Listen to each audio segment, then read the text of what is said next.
Hi again, you guys. We are pressing through. In true Andy style, we are just rolling with it. So no breaks for you. Instead, we're going to press through and talk about the CTV opportunity. So I'm Joanna again. Thank you so much for having me again. I'm going to start with a conversation with Mr. Joe Hirsch here. Joe, just actually maybe explain what SpringServe is, or kind of who you are and why you're sitting up here, and then we'll talk about the CTV opportunity. Thank you. My name is Joe Hirsch. I was the CEO of SpringServe. I'm now the general manager of SpringServe under the careful stewardship of Magnite. SpringServe is a CTV ad-serving platform, and as contemplated, it looks like we solve about 7 pages worth of problems in the industry today. I mean, you write pretty small too, so that's a lot.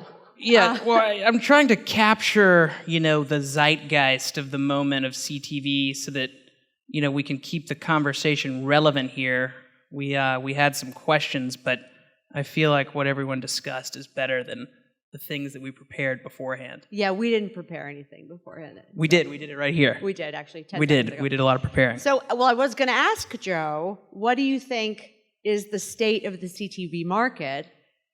But he's not going to answer that, at least not right away. So, Joe? I am going to answer it. I think the CTV market is just a series of things that are constantly in flux as we, incrementally try to improve and bring a linear-like experience, something that, was perfected over the last, 60, 70, 80 years, to the CTV experience where we are presented with many problems, but we are also, trying to solve them as fast as possible. So I think I look at it, and there are many barriers, as people put it, but I really just see kind of an opportunity to use expertise, use the platforms that we have available to us, and solve the problems. I think it's not a lack of technology. It's not a lack of willpower. It's just can you get all the right people in the right room to just get it done once and for all? And it's a hard problem to solve, but I think it's expertise driven. So what do you think the ideal state of CTV would look like? And for me, that has to include the needs of the content owner, any kind of supporters of the content owner, the brand, and the consumer. Yeah, I think a couple of people mentioned just, kind of the nightmare, worst case scenario, which is somebody spends money on connected TV advertising, and then the end consumer has a bad experience and is left with a negative taste in their mouth about a brand, because during the execution of the media buy, something that went wrong, that wasn't available to fix through technology, had a bad impact on the consumer, and the brand is done a disservice, and then potentially the user, interacting with an AVOD or an SVOD service might churn because they might say to themselves, I'm tired of dealing with this kind of negative experience. And so, the thing that we all have to solve in this room is how do we, take the signals from the stream, the content signals, and understand, okay, the last thing that was on the screen, and I think Mike Fisher from Essence kind of said this, he wants to show the mayo ads to the mayo eaters. And so I think that's just a beautiful way to summarize our goal, is to get the right ad in front of the right person, and not necessarily look at this end state where we look at digital and we're like, wow, there's so much personalization here. Like, how are we going to make every ad perfect for every user on the TV? Well, you have a household and multiple people watching, and so some of those answers, we don't necessarily have to reinvent that wheel. We don't have to make it just the same. We can make it great and have its own solutions. Yeah, because I think actually we chased, and guilty for 20 years, we chased maybe what we thought was the perfect vision of what digital advertising should be, sort of right ad, right person, right time, but maybe misunderstood what right ad, right person, right time should actually mean when you are a prospect versus a customer versus a deep loyalist, for example. And so we treated this idea of perfect, one-to-one, seamless, personalized as the dream to chase and freaked everybody out and scared everybody off.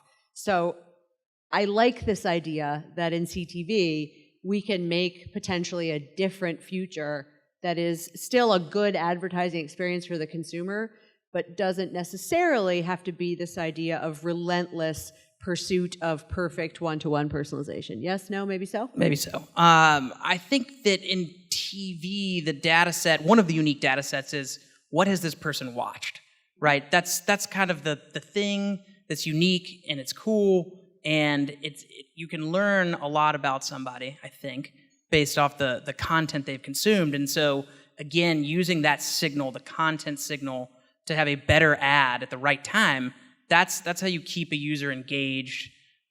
It's how you increase the average lifetime value of a user per year. You know, if you look at Roku and you look at their earnings report, they're always using, you know, the annual revenue per user, and that takes into account, you know, a lot of things. It takes into account yield management and fill rate and CPM, but then it also takes into account, you know, how many minutes you're able to keep a consumer engaged with the content. And if you combine those two elements, how long the user is watching the content and how well you monetize them, that's how you increase that stat. And that's like a key KPI that, at least on the sell side, I feel like is, you know, it's not the one that people are trained on, but I think it's the one that expresses a combination of factors, whether it's, you know, the ad experience again, which is critical, and then, you know, kind of the auction dynamics, like, did you maximize yield?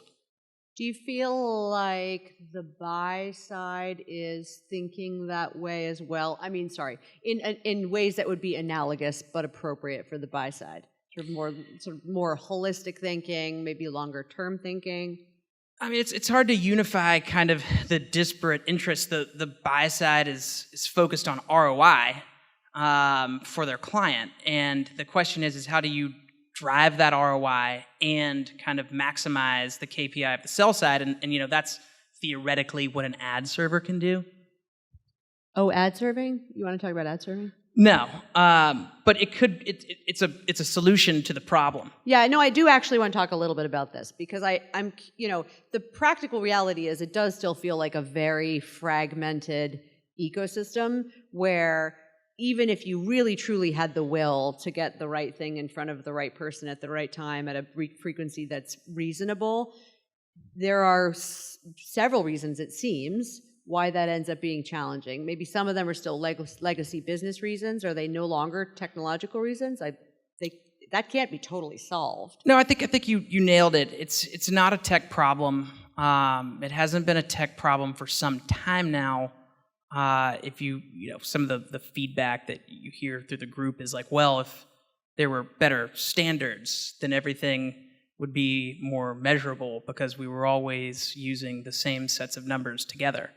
And, you know, when I hear that, what I hear is like, you know, the interest kind of in maybe CTV becoming more commoditized.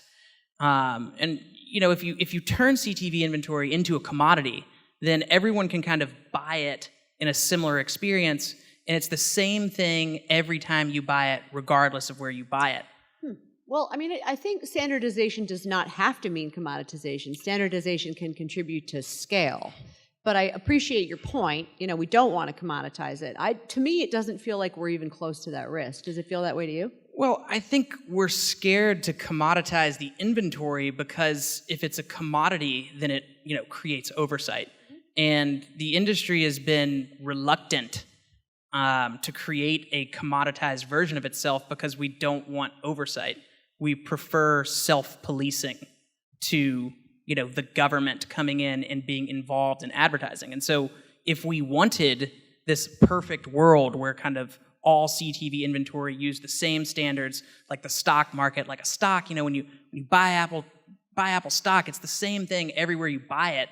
You know, it's got a perfect trading range, you know, the exact volumes, you know, perfectly, you know, the transparency of every single thing in the transaction. If we want that in connected TV inventory or kind of any inventory space in general, you have to make it a commodity, or else you're always kind of wrestling with, you know, one person having one thing that, you know, it's a little different when you buy it through this platform, and, you know, this silo here has like a little bit of nuance so that you're driven to spend your dollar here because they've tweaked it a little, and they don't want the standard there because the standard doesn't allow them to have differentiation in the space.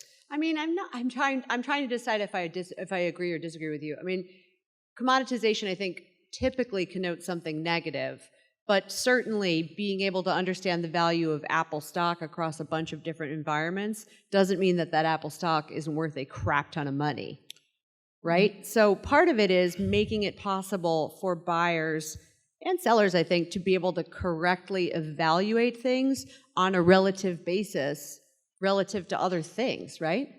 Sure, and I think that relative basis thing is there's so many people jockeying to become, the standard bearer of relativity, right? And so that's tough. Standard bearer relative, but I mean, it's an interesting one. It feels a little bit like the currency versus measurement conversation. Oh, it's there. Yeah, totally. Yeah. Do you want to weigh in on that? You didn't get a chance to weigh in on that. I mean, I look at it and I say to myself, like, the best bet is to hedge and to just kind of, try to allow people to have choice in what vendor they like. It's hard to tell somebody who to work with. And so my position is more enable people to work with whatever vendor they choose and make working with that vendor easy. That just is the path of least resistance. I mean, I like that. Being an enabler is better than being a blocker, for sure. Yeah, arms dealer. Do you, I mean, I wasn't going to say that, but, you said it, so. Yeah. I'm like, if we were having this conversation in a year about the kind of state of the CTV market, what do you think that conversation would look like? Very similar. You really do? Yes. Do you mean that in a nice way or in a sad way? We had this guy over here from DoubleClick who figured out retargeting problems 22 years ago, and he stands up and he's like, why? I mean, I'm just going to say, I wrote a piece of research almost 10 years ago about including consumers in the value exchange of digital advertising, and then, like, years later, forgot I even wrote it. So, yeah, why? Timing's everything, right? Yeah, so, I mean, I don't think we need new solutions. We just need to keep kind of reinventing and regurgitating the old ones. That's super depressing. Yeah. What I think maybe we're talking about, what I would like to believe we're talking about is not doing that, like not talking ourselves to death, but maybe trying to figure out, even in little increments, what's better and what's worse. Like, we're at a crossroads. What might be a better decision versus a worse decision? Yes, no, maybe so? I think people's heart is set on doing the best thing for their clients or their service, but at the end of the day, a lot of people are just kind of looking at numbers on the screen, and they're incentivized to make those go up, and the adverse effects of doing that just leads to all of these little problems. And if people don't have any skin in the game and improving these things, they're gonna keep doing things like operationally that inadvertently create these issues. And it's hard to change that behavior of people because their incentive is like, well, we need to hit the number for the quarter. I get it. I think that's what I'm trying to figure out is, like, how do you, when there are those decision moments, is there a North Star that's a better North Star that people can at least have in their heads, versus, because I don't think we did in digital. I really don't. And it wasn't on purpose. We just didn't know what we were doing. We were like, people can click on them. That's amazing. Let's just make everything things that people click on.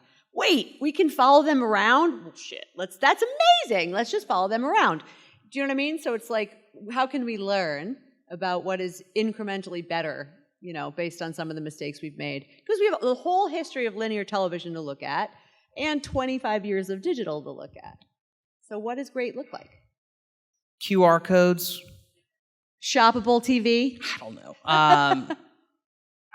I think, again, it's this incremental thing where we have to take what we have and kind of slowly make it better, acknowledge that, this like change and disruption is actually much slower, and, be comfortable with the fact that we're doing better, and acknowledge that, like, we're really slow, because that's what I see is just lots of sloth-like movement. Which is funny because especially in this last year, consumer behavior is changing really quickly, and some consumer behaviors are going to change in a way that lasts for a very long time, and some of the changes that are happening are going to be temporary changes, and we know that from lots of research. But this one feels like we're really moving in a direction. Consumers are moving very quickly in this direction. Content is content. I want it here, I want it there, I want it wherever. Absolutely. Yeah, I mean, choice definitely means that people have to try harder, because when you're given an array of ways to consume content, it's very easy to replace one with the other. That kind of takes it back to churn, where it's like, you might have somebody's attention and think that that's your customer. And then they're gone. And then they're gone. Totally. They're gone. That's actually the thing we should all keep our eye on. You're right. I mean, it's like, actually, how do you get and maintain consumer, someone said earlier, time, attention, and another thing. Privacy, time, and attention. Yeah, I think the hardware manufacturers are in a good spot. On that note, Andy is telling us we have to wrap it up. All right. Thank you, Joe.